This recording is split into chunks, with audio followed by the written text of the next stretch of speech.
ओ गो शकीना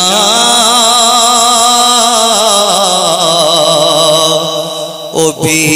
शब्द करबलाय ओ भी शब्द करबलाय ओ भी शब्द करबलाय शोनो गो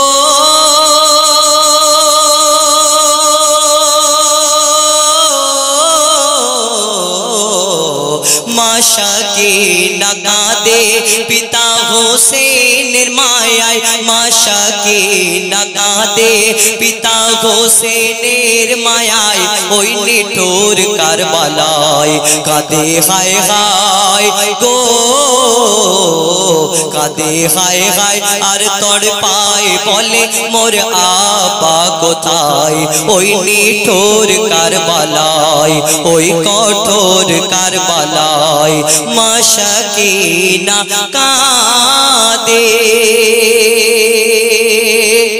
ইমাম হোসেনকে শহীদ করেছিল সেখানে 72 জনকে শহীদ করেছিল 22,000 তাদের দলের লোক ছিল এবং 72 জনকে যখন শহীদ করে এক জায়গায় রাখা হয়েছিল সেখানে মা শকিনা একা অসহায় ইমাম হোসেনকে খুঁজছে আমার আব্বা জান কোথায় 72টা দেহ খুঁজে পাওয়া যাচ্ছে আর 71টা মাথা সব মাথা দেখছে ইমাম হোসেনের মাথা খুঁজে পাওয়া যায় না সেখানে কি ঘটনা ঘটেছিল সেই ইমাম হোসেনের মাথা কোথায় গেল 72 জন দেহ ছিল কিন্তু 71টা মাথা পাওয়া গেল আর একটা মাথা কোথায় গেল আর তারপরে সেখানে কি ঘটনা ঘটলো সব কবি ছন্দের মাধ্যমে লিখছে দেখুন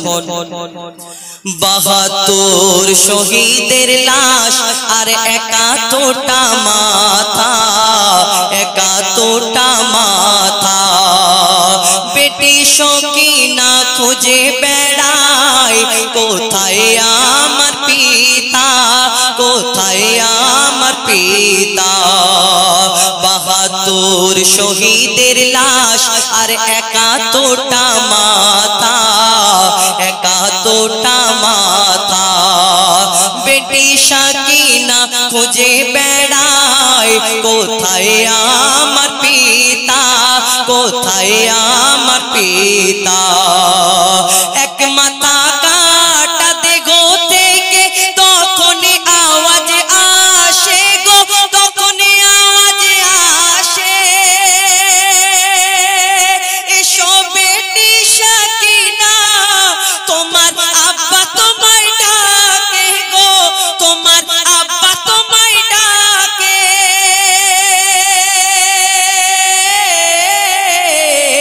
মোর দেহ থেকে নীল মাথা কেটে মোর দেহ থেকে নীল মাথা কেটে মোর দেহ থেকে মাথা কেটে নিয়ে গেল ওই এজিদের গোলাম সীমার মারওয়ান পিতার লাশ দেখে গো পিতার লাশ দেখে শকিনা মাথা ঠোকে ইমাম হোসেনের সিনায় দেখে আরশ কেঁপে যায় দেখে আরশ কেঁপে যায় তারপর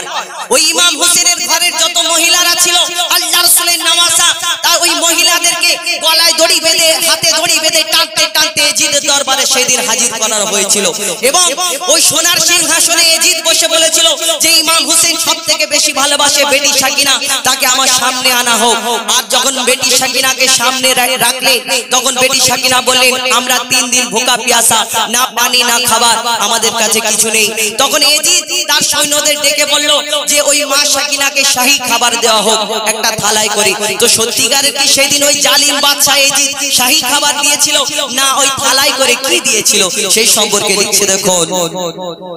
অহংকারী এজিদ বসে বলে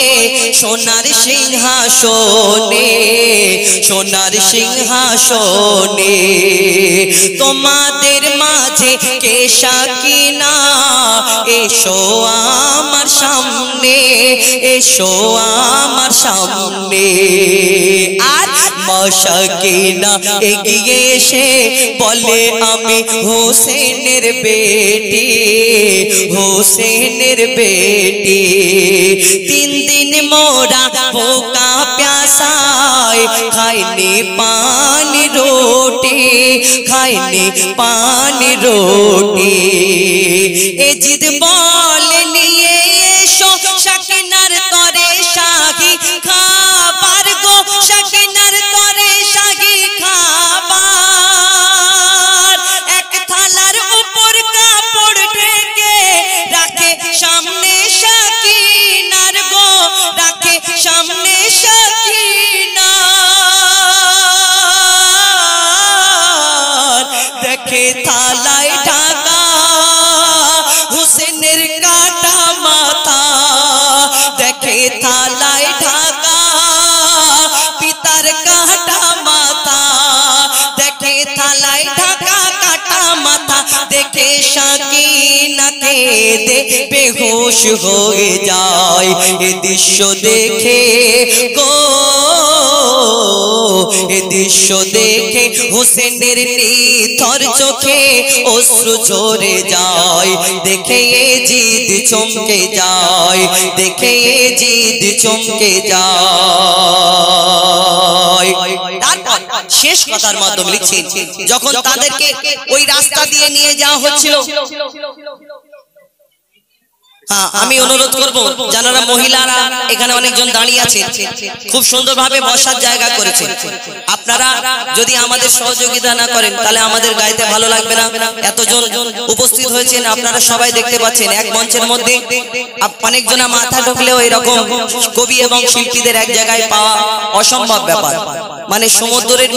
মিডিলে একটা ঘর তৈরি করা যেমন কঠিন তেমন এই রকম সবথেকে এক জায়গায় করা অসম্ভব ব্যাপার তো আমার ভাইজানেরা করেছেন মনোরা সাউন্ডের পরিচালনায় তো আপনারা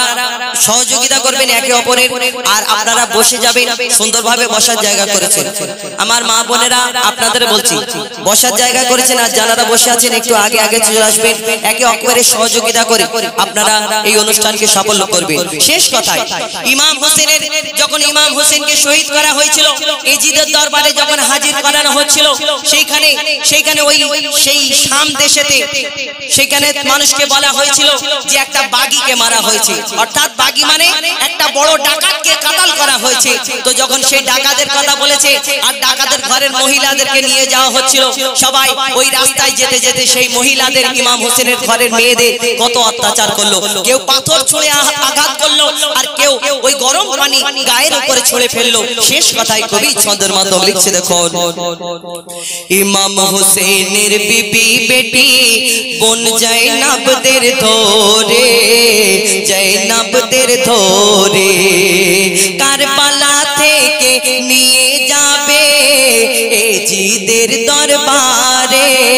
এজিদের দরবারে তাদের হাতে বেড়ি গলায় দড়ি তাদের হাতে বেড়ি গলায় দড়ি দিয়ে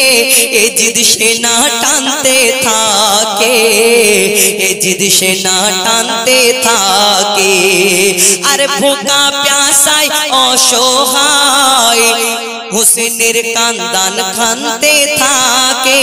খানদান কানতে থাকে এজিদ সেনা পৌঁছালো যখন কুফা নগরে গো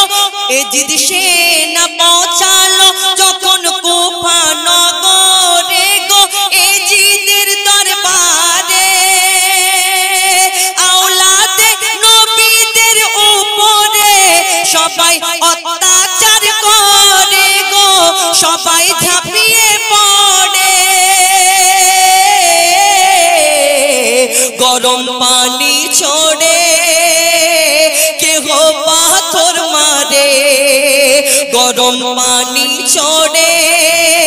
কেহ পাথর মারে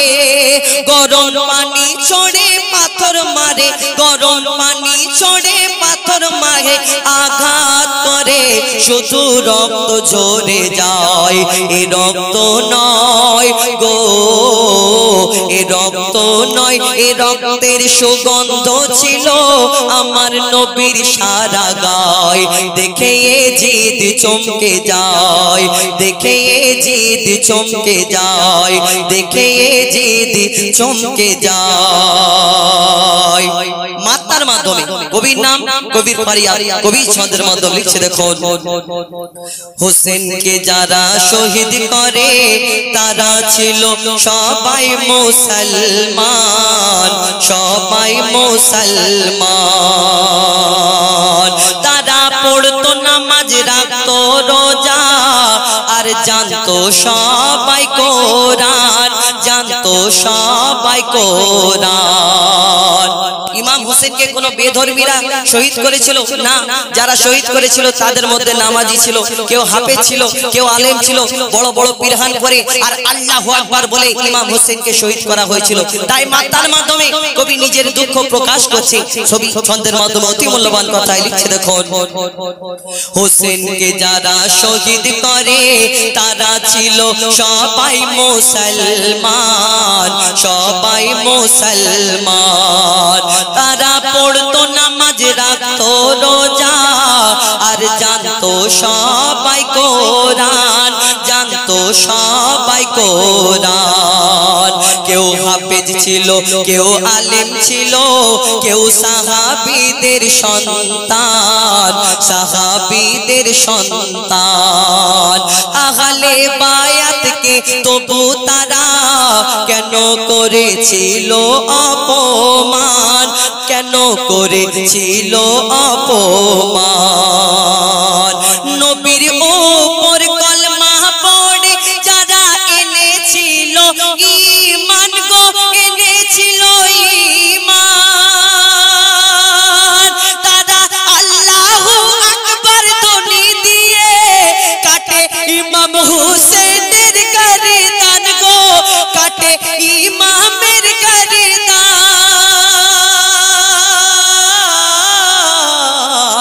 আজও এজিদের রূপ ধরে কত মুসলিম ঘরে, এখন এই দুনিয়ার মধ্যে এজিদ তো আছে। কবি লিখছে, আজও এজিদের রূপ ধরে কত মুসলিম ঘরে, এজিদের রূপ ধরে কত মুসলিম ঘরে। আবার আহলে বায়াতের গীবত গায়, আবার আহলে বায়াতের গীবত গায়। সাবধান সাবধান গো তানবীর কালাম গো,